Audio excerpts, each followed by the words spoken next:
तो जी प्यारे बच्चों, कैसे आप सभी। उम्मीद कर रहा हूँ बच्चों आप लोग बहुत अच्छे होंगे। और जैसे कि आप जानते हैं कि चैप्टर 4 एंड होने के बाद हम आपके लिए लाए हैं चैप्टर नंबर 5, जिसको बोलते हैं बेटा हम अर्थमेटिक प्रोग्रेशन, यानी कि इसको हिंदी में कहते हैं समांतर श्रेणी। ये आपकी क्लास 10th के मैथ्स एनसीईआरटी का चैप्टर नंबर 5 है। इसको हम शॉर्ट फॉर्म में अर्थमेटिक प्रोग्रेशन को हम शॉर्ट फॉर्म में AP भी कहते हैं, अर्थमेटिक प्रोग्रेशन यानी कि AP। बेटा ये चैप्टर जो ऐसा चैप्टर है बहुत ही आसान चैप्टर है अगर देखा जाए तो, ठीक है। सेम चैप्टर आपको बेटा क्लास 11th में भी आपको करना पड़ेगा। AP भी करना पड़ेगा थोड़ा, उसके बाद GP भी आपको आएगा, इसका एक स्टेप प्लस करके, ठीक है। बेटा AP है क्या अपना में, AP क्या है इसके बारे में डिटेल में पढ़ेंगे। इस चैप्टर से अगर देखा जाए कि क्यों इस साल काफ़ी सिलेबस 10th का कम किया गया है, तो इस टॉपिक से आपके बोर्ड एग्ज़ाम के लिए ज़्यादा टॉपिक्स हटाए नहीं गए हैं मेरे हिसाब से। अगर देखा जाए, मैं अगर आपको रिकमेंड करूं तो मैंने आपको समझाया था, हाँ यहाँ से कुछ लास्ट हमारी एक्सरसाइज 5.4 है, आई थिंक 5.4 से कुछ क्वेश्चन उन्होंने 5.4 से कुछ क्वेश्चन उन्होंने रिमूव कर दिया ना, कुछ क्वेश्चन रिमूव किए 5.4 ने, सॉरी 5.3 से, सॉरी 5.3 से, ठीक है। चलिए सर AP क्या है आज हम करेंगे इसका बेसिक ओनली, ठीक है सर। आज हम इसके बेसिक करेंगे और जैसे जानते हैं अगर हमारा बेसिक क्लियर है तो धीरे धीरे करके हमारा चैप्टर क्लियर हो जाएगा, ठीक है सर। AP क्या है, AP के बारे में मैं आऊँगा आपके पास।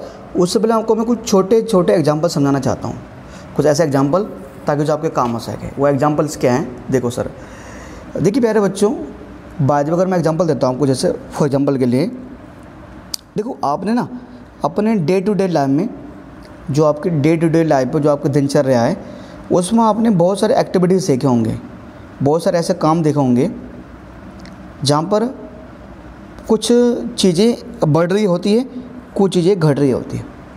जैसे कि मैंने कहा, मैं बात करूँगा सैलरी की, नंबर 1 सैलरी। मैंने कहा सैलरी की बात की है ना, तनख्वाह की बात की। देखो बहुत सारे जैसे हमारे बच्चे हैं आप लोग, तो जैसे आपके पिताजी किसी जॉब पर लगते हैं ये कोई है ना, तो स्टार्टिंग में मान के चलो उनकी सैलरी है कितनी थी बेटा, 15,000 थी, ठीक है। उसके कुछ टाइम बाद जो उनकी सैलरी हो गई, मतलब पहले साल उनकी सैलरी 15,000 थी, अगले साल उनका जो अगला परफॉर्मेंस था तो उनके बॉस ने कहा चलो आपकी सैलरी कितनी कर दी हमने, 20,000 कर दी। तो उनका परफॉर्मेंस और बढ़ गया, उनके बॉस ने उनकी सैलरी 25,000 कर दी। तो उनका परफॉर्मेंस और अच्छा गया, उनके बॉस ने उनकी सैलरी कितनी कर दी, 30,000 कर दी है ना। और इस सैलरी उनकी ऐसे ही बढ़ती गई। आप यहाँ पे एक चीज़ देख रहे हैं, आपने कुछ चीज़ देखा है यहाँ पर, आपने एक ऑब्जर्व किया है कि पहले पापा की सैलरी 15,000 थी, फिर 20, फिर 25,000, फिर 30,000। हर साल जो उनकी सैलरी बढ़ रही है वो बढ़ रही है 5,000 से, यानी कि हर साल उनकी तनख्वाह बढ़ रही है, हर साल उनकी सैलरी में, उनके तनख्वाह में कितने का इजाफा हो रहा है, 5,000 का। क्या हो रहा है सर, 5,000 का यहाँ पर इजाफा हो रहा है, ठीक है। मतलब फिक्स से बढ़ रही है 5,000, ठीक है। चलो ऐसे आपने देखा है। जैसे मैं आपको और एग्जाम्पल बताऊँ, कुछ और मैं एग्जाम्पल आपको लेता हूँ फॉर एग्जाम्पल के लिए। जैसे बाय द वे मैंने कहा कि अगर मैं एग्जाम्पल लूँ आपके सामने कि जैसे आप किसी क्या चीज़ सर, हाँ आप बैंक में मान के चलो कि जैसे ना आप किसी बैंक में आप अपना पैसा जमा करते हैं, ठीक है, पैसा जमा करते हैं बैंक में आपके। तो शुरुआत में जो आपका बैलेंस था मान लो 10,000 था, मान लो कि आपने बैंक में 10,000 रुपये जमा किए, मान के चलो 10,000 जमा किए, और अगले साल नेक्स्ट ईयर वो हो गए 11,000, नेक्स्ट ईयर 11,000 हो गए, ठीक है। फिर नेक्स्ट ईयर 12,000 हो गए, फिर अगले साल 13,000 हो गए, फिर अगले साल 14,000 हो गए। अब वैसे ऐसा तो होता नहीं है कि हर साल फिक्स बढ़ें, पर मैं मान के चल रहा हूँ कि हर साल आपको बैंक कह रही है आपको 1,000 आपके अकाउंट में बैंक खुद ब खुद ऐड कर दे रही है ना। तो आप देख रहे हो यहाँ पर भी ना, जो आपका जो बैंक बैलेंस है वो एक फ़िक्स अमाउंट से बढ़ रहा है। यहाँ बढ़ा 5,000, यहाँ बढ़ रहा है 1,000 है ना। तो ये कहीं ना कहीं सर हमारा क्या हो रहा है, एक फ़िक्स अमाउंट बढ़ रहा है। क्या बढ़ रहा है सर, यहाँ पर हमारा एक फ़िक्स अमाउंट ये बढ़ता जा रहा है ना सर, एक हमारे फिक्स अमाउंट यहाँ पर बढ़ता जा रहा है। ठीक है, अच्छा ये हमारे पास एग्जांपल हो गया। अब मान के चलो बेटा बाय द वे मैं आपको एक एग्जांपल ऐसा लेता हूँ, जैसे अगर मैं आपको एग्जांपल और लूँ कि क्या चीज़, फॉर एग्जांपल के लिए जैसे मैं एग्जांपल और लूँ आपको, जैसे एक एग्जांपल मैं क्या ले सकता हूँ आपके लिए, जैसे मैंने एग्जांपल लिया फॉर बाय द वे कि मैं आपको बोलता हूँ बेटा कि आपको ना कुछ मेरा काम करना है। मैं बोलता हूँ बेटा आपको ना, अगर आप मेरे लिए 10 पेज का काम करोगे, अगर आप 10 पेज का काम करोगे स्टार्टिंग में, आपको कम से कम 10 पेज का काम करना है, तो अगर आप 10 पेज राइटिंग लिखोगे मेरे लिए, तो मैं आपको 100 रुपीज़ दूँगा, मैं दूँगा आपको 100 रुपीज़। ठीक है, फिर मैंने कहा फिर अगर आप 10 पेज के बाद आप जितना पेज एक्स्ट्रा लिखते जाओगे मैं 10 रुपये बढ़ाता जाऊँगा। ठीक है, 10 पेज का आपको मैंने 100 रुपये दिए, मैंने कहा अगर आप 11 पेज लिखोगे तो मैं आपको 110 रुपये दूँगा, 12 पेज लिखोगे राइटिंग तो मैं आपको 120 रुपये दूँगा, 13 पेज लिखोगे पेज ना कुछ लिखने को 13 पेज लिखोगे मैं आपको 130 रुपीज़ दूँगा। तो यहाँ पर भी हम क्या ऑब्जर्व कर रहे हैं, जो हमारा ये अमाउंट बढ़ता जा रहा है वो एक फ़िक्स नंबर से बढ़ता जा रहा है, बट यहाँ पर कितने का डिफरेंस सब में 10 का ना, 10 रुपये बढ़ रहा है, 10 रुपये बढ़ रहा है, 10 रुपये बढ़ रहा है। तो यहाँ पर एक कहीं ना कहीं हम क्या कुछ एक पैटर्न सा चल रहा है, क्या चल रहा है, कुछ पैटर्न चल रहा है। पैटर्न क्या चल रहा है, यहाँ पर जो सैलरी बढ़ रही है वो 5000 से बढ़ रही है हर साल। यहाँ पर जो अकाउंट में पैसा बढ़ रहा है, वो जो पैसा बढ़ रहा है हर साल 10,000 से बढ़ रहा है। यहाँ पर जो मेरे पास पैसा बढ़ रहा है वो हर साल क्या बढ़ रहा है, मेरा 100 रुपये से बढ़ रहा है। तो प्यारे बच्चों, जो मेरा हर साल पैसा बढ़ते जा रहा है ना ये, तो यहाँ पर मैं बात कर रहा हूँ कि कहीं ना कहीं फिक्स नंबर बढ़ रहा है। यहाँ पर या तो 500 रुपये, यहाँ पर या तो 1000 रुपये, या तो यहाँ पर कितना बेटा 100 रुपये। ठीक है, तो ये कहीं ना कहीं ये आपको ना एक बात हो रही है यहाँ पर फिक्स नंबर की। क्या बात हो रही है बेटा, फिक्स नंबर आ रहा है यहाँ पर ना, फिक्स नंबर, इसको हिंदी में बोल सकते हैं एक स्थिर संख्या आ रही है। क्या आ रही है सर, यहाँ पर हमारे पास एक स्थिर संख्या आ रही है। कुछ एग्जांपल आपके लिए और लेने पड़ेंगे। ठीक है, जैसे मैं कुछ एक और एग्जांपल लेता हूँ आपके लिए बाय द वे। जैसे मैंने कहा कि मैंने कोई नंबर लिया, जैसे मैंने लिया 2 4 6 8 10, है ना। प्यारे बच्चों, आप यहाँ पर देख रहे हैं 2 4 6 8, इन सब में मैं कितना ऐड करूँ, मैं 2 में कितना ऐड कर रहा हूँ 4 में कितना ऐड कर रहा हूँ, मतलब 2 में मैं 2 ऐड कर रहा हूँ 4 आ रहा है, 4 में कितना ऐड कर रहा हूँ 6 आ रहा है, मतलब 4 में 2 ऐड कर रहा हूँ 6 आ रहा है, 6 में 2 ऐड कर रहा हूँ 8 आ रहा है। यानी इन सब में हमें अगर मुझे अगला टर्म निकालना है, मतलब अगला नंबर निकालना है, तो कितना ऐड करना पड़ रहा है, 2 ऐड करना पड़ रहा है। तो मैं पूछूँ कि 10 के बाद क्या आएगा, आप बोलोगे सर 12 आएगा। आपने कैसे बताया, क्योंकि आप देख रहे हो सर भैया यहाँ पर 2 ऐड करते जा रहे हैं, तो यहाँ पर 2 ऐड करेंगे। ठीक है ना। ऐसे बेटा मान के चलो कुछ भी हो सकता है मेरे पास, जैसे मैंने कहा मेरे पास है 10, फिर मेरे पास मैंने कहा 40 है, फिर मैंने कहा जैसे मेरे पास 70 है ना, ऐसे ही मैंने मान लिया। अब मैं पूछूं, आपने देखा यार ये पहले 10 था, 10 के बाद कितना आ रहा है 40, तो आपने 10 में कितना ऐड किया 30 ऐड किया, 40 आया। फिर 40 में आपने कितना, 40 के बाद 70 आ रहा है, 70 में हम कितना ऐड कर रहे हैं, हम 70 में कितना ऐड कर रहे हैं, मतलब 40 में कितना ऐड कर रहे हैं 30 ऐड कर रहे हैं ना।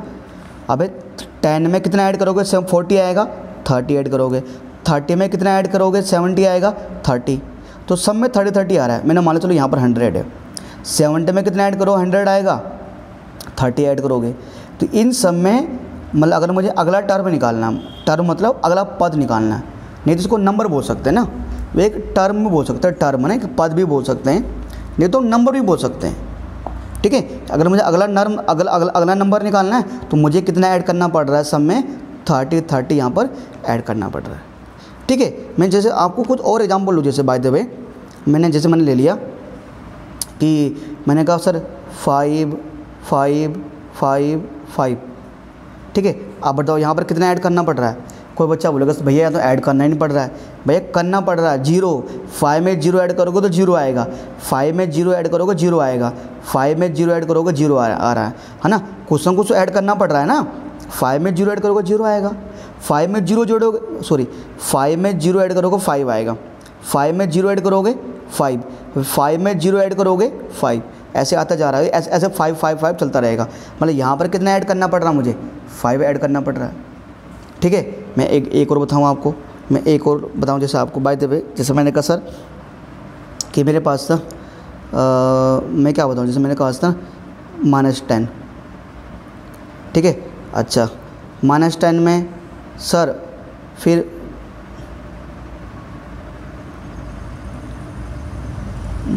ठीक है, ये मैंने कुछ नंबर जरा मैं लिख रहा हूँ मैं, और ठीक है। अच्छा,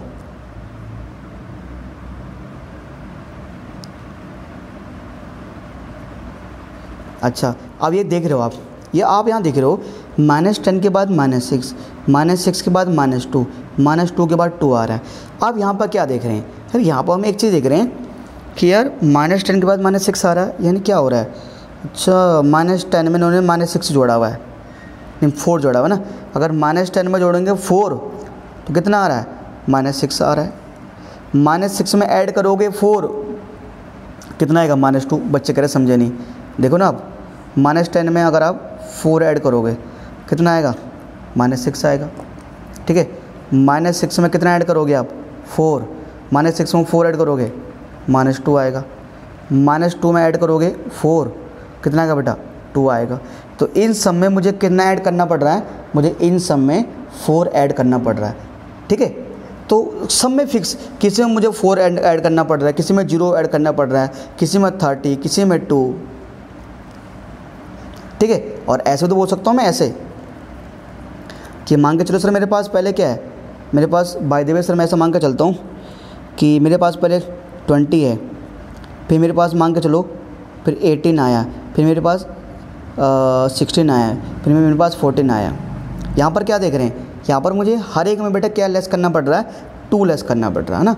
20 में 2 माइनस करोगे 18 आएगा, 18 में 2 माइनस करोगे 16 आएगा, 16 में से 2 माइनस करोगे 14 आएगा। तो किसी में मुझे कोई फिक्स नंबर या तो 2 घटाना पड़ रहा है, किसी में मुझे कोई फिक्स नंबर, जैसे यहाँ पर मुझे 4 जोड़ना पड़ रहा है, किसी में मुझे 0 यहाँ पर 0 ऐड करना पड़ रहा है। तो हर एक ये मेरे पास एक सीरीज है, इसे बोलते हैं सीरीज, एक श्रृंखला। क्या बोलते हैं, सीरीज। क्यों सीरीज वो होता है जहाँ पर कोई पैटर्न लग रहा होता है ना, पैटर्न।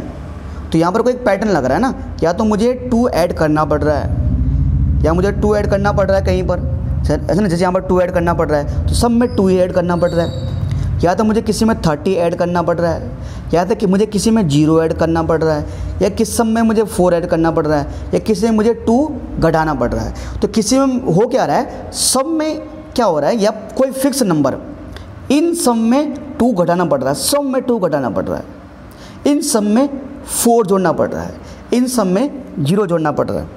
तो यहाँ पर एक बात हो रही है, एक फिक्स नंबर की। क्या बात हो रही है बेटा, फिक्स नंबर के। तो यहाँ पर आपको एक चीज़ समझना पड़ेगा, एक समझना पड़ेगा, ये जो मैंने सारे पैटर्न लिखे हुए हैं ना, जो पैटर्न लिखे मैंने, जो सीरीज लिखी हुई है, तो मैं बोल सकता हूँ कि each number in the above, each number in the above series बोल सकते हो। जो मैंने जो कुछ सीरीज लिखी हुई है ना, each number in the above series is called a term. इसे बोलते हैं एक टर्म। टर्म का मतलब होता है एक पद। टर्मों को हिंदी में बोलते हैं पद। क्या बोलते हैं, पद बोलते हैं। Each number in the series, Hindi में बोलेंगे ऊपर दी गई श्रृंखला में, ऊपर दी गई श्रृंखला में हर एक संख्या को, ऊपर दी गई श्रृंखला में हर एक संख्या को पद कहेंगे, टर्म बोलेंगे। टर्म मतलब जैसे ना, टर्म क्या होता है, टर्म मतलब जैसे हम बोलते हैं ना कि जैसे आपने सुना होगा फर्स्ट टर्म में एग्जामिनेशन, सेकंड टर्म में एग्जामिनेशन, आपने सिर्फ इतना ही सुना है। तो फर्स्ट टर्म को जब टर्म मतलब पहले नंबर को, यहाँ पर फर्स्ट नंबर को कौन आया, 20 आया, उसके बाद कौन आया, 18 आया, उसके बाद 26 आया, उसके बाद 14 आया, है ना। तो टर्म का मतलब होता है जैसे यार, टर्म का मतलब होता है ना कि एक नंबर वाइज, मतलब जब हर एक को एक नंबर दिया जाता है कि भाई तू पहला नंबर पे, तू दूसरे नंबर पे, तू तीसरे नंबर पे, तू चौथे नंबर पे। तो यहाँ पर जो जब एक कोई फिक्स नंबर, मतलब टर्म का, हम टर्म का यूज़ कहाँ पर करेंगे, देखो टर्म का यूज़ हम वहाँ पर करेंगे जब किसी सीरीज में, जैसे किसी पैटर्न बोल सकते हैं, कोई पैटर्न ना, जब किसी पैटर्न में, जब कोई किसी पैटर्न में फिक्स नंबर जोड़ा जा रहा हो, कोई फिक्स नंबर घटाया जा रहा हो, ठीक है, जब किसी पैटर्न में फिक्स नंबर जोड़ा जा रहा हो, फिक्स नंबर घटाया जा रहा हो, तो उसे वहाँ पर जो हर एक नंबर होता है ना, तो उसे बोलते हैं टर्म। टर्म बोले तो पद। जैसे ये फर्स्ट टर्म हो गया, तो ये सेकंड नंबर पे आ रहा है, ये सेकंड टर्म, ये थर्ड नंबर पर आ रहा है थर्ड टर्म, ये पहले नंबर पर आ रहा है ना ये फर्स्ट टर्म, ये सेकंड नंबर पर आ रहा है ये सेकंड टर्म, ये थर्ड नंबर पर आ रहा है ये थर्ड टर्म। अच्छा प्यारे बच्चों, अब प्यारे बच्चों ये तो बात हो गई थोड़ा बेसिक चीज़ें की। अब तुम बोलोगे भैया यार आप तो ये चीज़ें समझा दी, फटाफट बता दो एपी है क्या, ये वो एपी वाकई में है क्या। अब देखो एपी को अगर देखा जाए ना तो एपी को हम छोटे भाषा में भी मतलब हम एपी को समझने के लिए यही एपी है, समझो यही एपी है। आप एपी समझ चुके हो, अब जरा एपी को थोड़ा बहुत क्या करना है, जैसे बोले ना कि एक थोड़ा भैया डेफिनेशन के फॉर्म में कि अगर एपी की डेफिनेशन बोली जाए तो एग्जाम में डेफिनेशन नहीं आने वाली, पर फिर भी बच्चे बोलेंगे भैया एक बार चले एपी की परिभाषा दिखा दो कि एपी क्या होता है।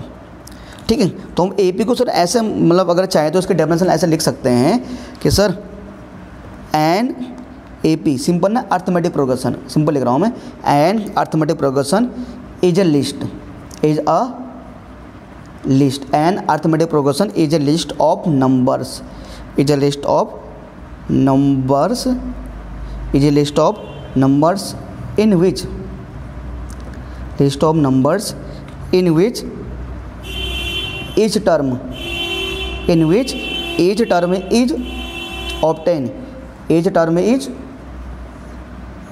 obtained by adding, obtained by adding a fixed number, a fixed number to the preceding term except the first term। अब तुम बोलोगे सर इसका मतलब भैया क्या मतलब बताइए, इसका थोड़ा सही बताइए, बहुत लंबा लिखाई है ना। देखो ये कह रहा है कि an A P is a list of numbers, एक ए पी के नंबर्स का लिस्ट होता है, जैसे मैंने बताया आपको नंबर का लिस्ट, मैंने कहा भाई नंबर का एक, मैं जैसे मैं पीछे एग्जाम्पल बोला कोई, मैंने क्या बोला एग्जाम्पल, मैंने कहा 15,000 फिर 20,000 फिर 25,000 फिर 30,000, ठीक है, number of list in which each term is obtain by adding a fix number two the preceding term. इसका मतलब होता है जिसमें अगर हमें कह रहे दूसरा टर्म निकालना है, अगर कोई बाद वाला नंबर निकालना है तो हमें बाद वाला नंबर निकालने के लिए पहले वाले नंबर में कुछ एक फिक्स नंबर जोड़ना पड़ेगा। In which each term is obtain, मतलब हर एक टर्म कैसे मिलेगा, ये तो पहले नंबर का हो गया, ये दूसरे नंबर का है, ये तीसरे नंबर का है, ये चौथे नंबर का है। तो अगर कोई बोले मुझे कि दूसरे नंबर पे क्या आएगा, तो हमने कहा दूसरे नंबर पे जो टर्म आएगा, एक सेकंड पोजीशन पे जो नंबर आएगा उसे निकालने के लिए मुझे पहले वाले नंबर में कुछ एक फिक्स नंबर जोड़ना होगा। इन विच है ना each term is obtain by adding a fix number, adding a fix number two the preceding term. Preceding मतलब होता है पहले वाले, जिसमें कि हर एक बाद वाले टर्म को निकालने के लिए पहले वाले टर्म में कोई एक फिक्स नंबर जोड़ना पड़ रहा है। Preceding term except the first term, है ना, कह रहे कहना हम पहले टर्म को छोड़ दो, क्योंकि यार ये तो बेचारा मतलब जो जोड़ेंगे ना हमेशा हम हमेशा जो भी कुछ करेंगे है ना फर्स्ट टर्म को जोड़ेंगे ना। जैसे यहाँ पर आप क्या देख रहे हैं एपी में कैसे मिला, देखो एपी की डेफिनेशन मैं आपको मैंने कहा एपी समझा चुका हूँ, ये तो वो डेफिनेशन बोल रहा था कि एपी कह रहे हैं वो होता है ना, एपी नंबर्स का ऐसा लिस्ट होता है जिसमें मतलब इसकी मैं अगर एक समरी बताऊँ इस पूरे की, ये कहता है एपी कुछ नंबर जो एपी होता है वो नंबर का एक ऐसा लिस्ट होता है जिसमें हमें बाद वाला नंबर निकालने के लिए पहले वाला नंबर में कुछ फिक्स नंबर ऐड करना पड़ेगा। जैसे ये था 15,000, तो 15,000 मैं कितना जोड़ा, अगर मुझे अगला टर्म निकालना है दूसरे नंबर का निकालना है तो 15,000 में मैंने कितना जोड़ा 5,000 जोड़ा, तभी तो 20,000 आया। ठीक है, ऐसा कौन आता भाई, गेट खटखटा के आते हैं, डराओगे हमें, नहीं आप डराओगे आप, नहीं हमारा ध्यान है पढ़ाने में, डराओगे आप, ऐसा करोगे आप, नहीं ऐसा ही कर सकते आप। ऐसे दिल्ली में कल वजह बाढ़ आई है आपको पता नहीं है, चलिए यहाँ देखिए आप डिस्टर्ब मत करिए आप यहाँ पर, ठीक है। अगला देखो, अगला मेरे पास अगला टर्म मेरे पास 25,000 है, ठीक है। अब देखो सर, अगर मैं 25,000 यहाँ पर निकाला है ना, तो मैंने कैसे निकाला है, जब मैंने 20,000 में कितना जोड़ा, 5,000, मतलब हर एक में मैं कितना ऐड कर रहा हूँ, 5,000 ऐड कर रहा हूँ। फिर मैंने 30,000 निकाला, 30,000 कैसे निकला, जब मैंने 25,000 में 5,000 ऐड किया। तो अगला टर्म निकालने के लिए मुझे क्या करना पड़ रहा है, पहले वाले टर्म में कुछ ना कुछ नंबर मुझे ऐड करना पड़ रहा है। तो ये क्या है, मेरा AP है, जो मैंने बता दें सारा AP है। बस क्या होना चाहिए, हमने क्या ऑब्जर्व किया कि सब में एक फिक्स डिफरेंस होना चाहिए। फिक्स डिफरेंस मतलब AP आपका समझ लो, AP वहाँ पर बनेगा, मतलब पूरा जो अभी तक मैंने पढ़ाया उसका निचोड़ ये है, अगर आपको जितने भी 4 नंबर, मान लो अगर आपको 4 नंबर दिए 1 2 3 4, और कोई बोले ये बताओ ये AP है या नहीं, तो क्या करना, सबको घटाते जाओ आपस में, ठीक है। इसमें ये घटाओ, जैसे 30,000 में से घटाया 25,000, कितना आया, 5,000। फिर 25,000 में घटाया 20,000, कितना आ रहा, 5,000। फिर 20,000 में से घटाओगे 15,000, कितना आ रहा, 5,000। तो सबका डिफरेंस कितना आ रहा है, 5,000 आ रहा है। तो अगर सबका डिफरेंस 5,000 आ रहा है ना, इसका मतलब ये क्या, मेरा AP है, ये मेरा AP है, ठीक है। मतलब मैं बोलना चाह रहा हूँ ना, तो एक तो ये होगा डेफिनेशन, एक होता है हमारे पास कॉमन डिफरेंस, एक होता है हमारे पास कॉमन डिफरेंस, एक होता है हमारे पास कॉमन डिफरेंस। इसको आमतौर पर बच्चे बोलते हैं, हिंदी में उसको बच्चे बोलते हैं, हिंदी वाले बच्चे इसको बोलते हैं सार्व अंतर। क्या बोलते हैं, सार्व अंतर बोलते हैं। ये कॉमन डिफरेंस क्या होता है, ये जो मैं फिक्स नंबर नहीं बोल रहा था, फिक्स नंबर कि हर एक में किसी में मुझे 5,000 ऐड करना पड़ रहा है, किसी में मुझे 2,000 ऐड करना पड़ रहा है, ये जो फिक्स नंबर है, इसी को तो हम क्या बोलते हैं, इसी को तो हम क्या बोलते हैं, कॉमन डिफरेंस बोलते हैं।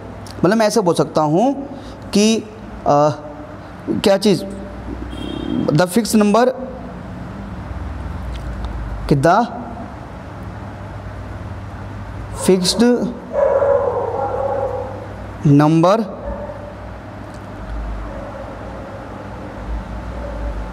in a AP, the fixed number in a AP is called, the fixed number in a AP is called common difference, is called common difference। जरा बच्चे बोले थे ना, मैंने कहा कॉमन डिफरेंस क्या होता है, एक नया वर्ड आया कॉमन डिफरेंस, है ना।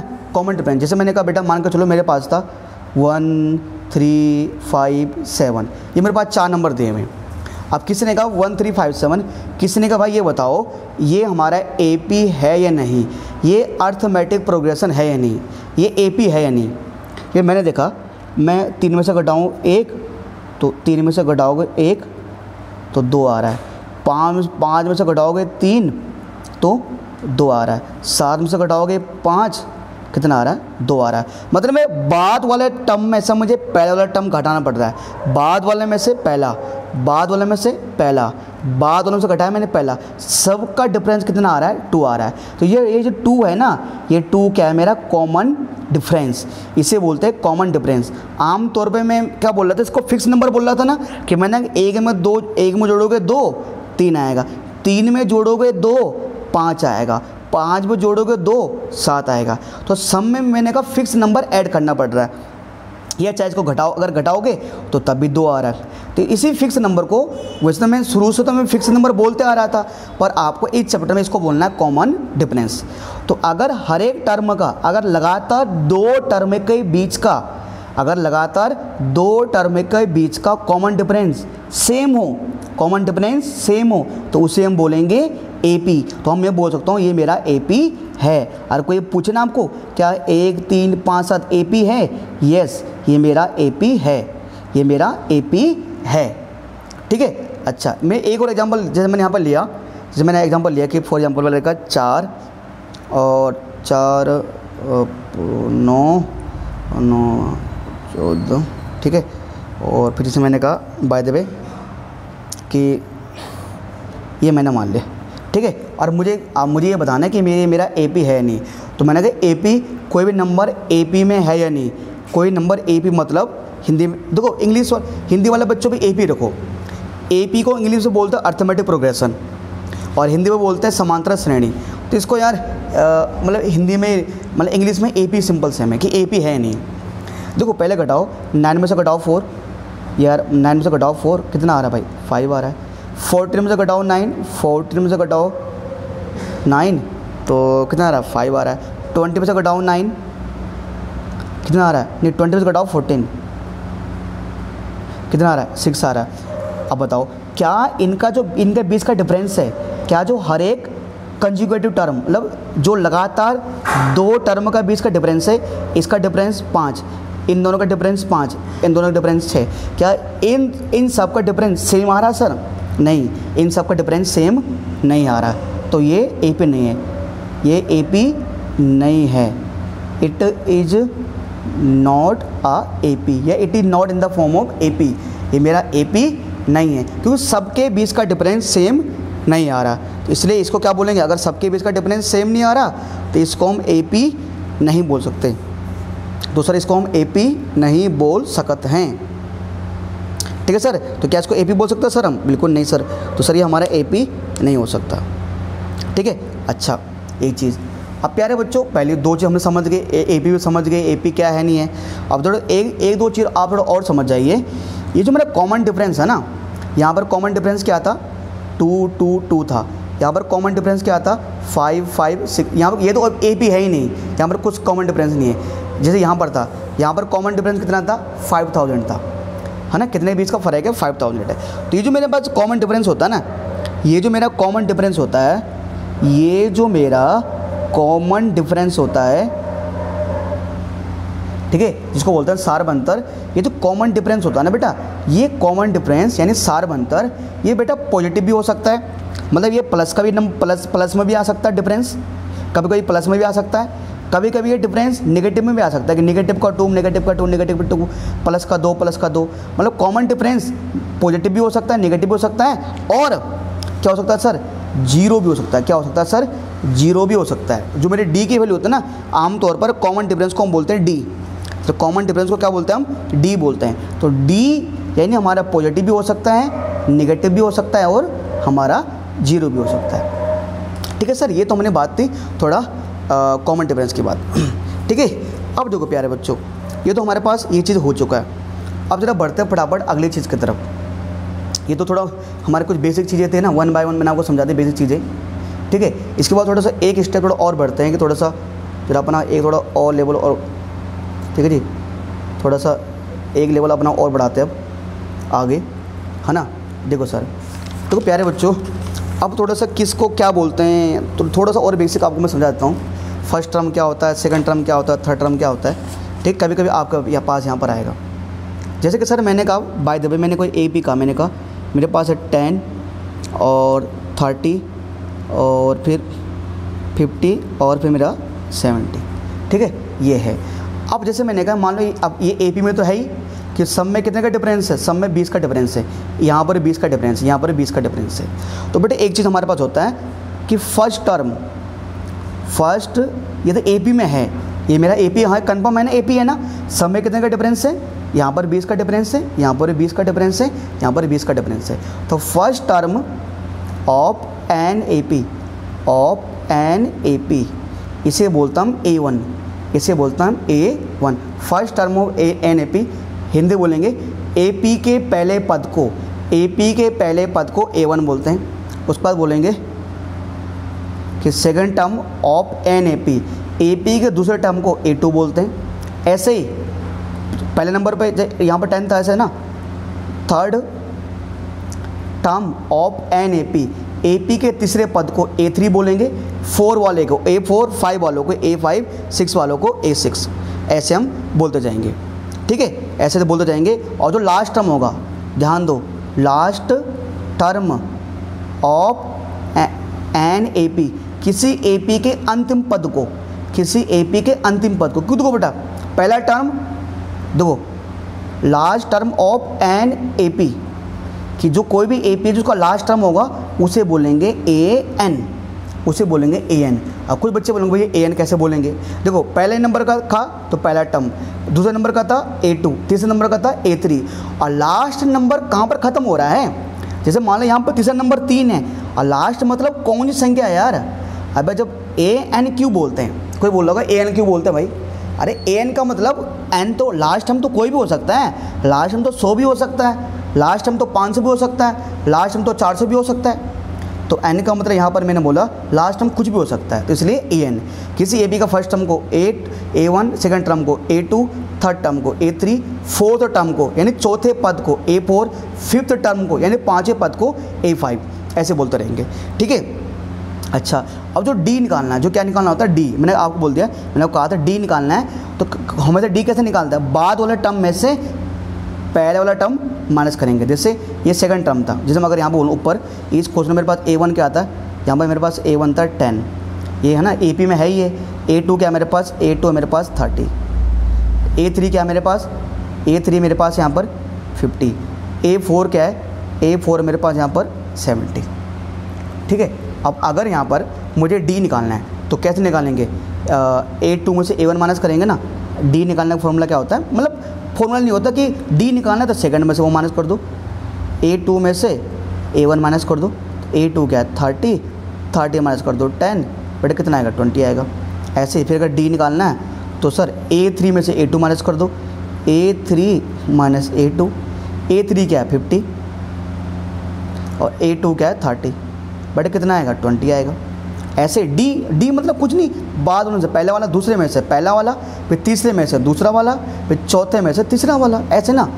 A4 में से क्या माइनस कर दो A3, यानी 70 में से माइनस कर दो 50, बेटा कितना आएगा 20 आएगा, है ना। ऐसे तो आता है। तो हम एक चीज़ क्या देख रहे हैं, सब में डी क्या है सेम है ना।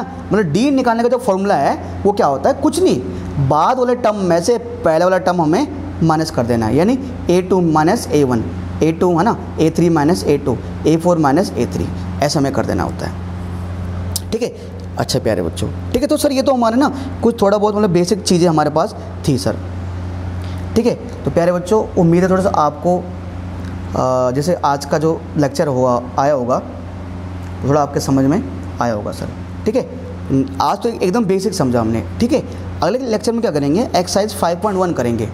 ठीक है। जो चीज़ें वहाँ पर यूज होनी होगी उन कॉन्सेप्ट को वहाँ पर हम, क्योंकि 5.1 के लिए इतना सफिशेंट है, ये समझ जाओगे। 5.1 में क्या है, देखो क्या देखना आपको वहाँ पर, देखो सिंपल सी बात, वो पूछेगा आपको AP है या नहीं। अगर सबका कॉमन डिफरेंस सेम आ रहा होगा, जैसे यहाँ पर 20 का डिफरेंस था, अगर सबका डिफरेंस 20 है तो वो AP है, और सबका डिफरेंस सेम नहीं है तो वो AP नहीं है। ठीक है सर। तो चलिए सर मिलते हैं अगले लेक्चर में, तब तक के लिए जय हिंद जय भारत।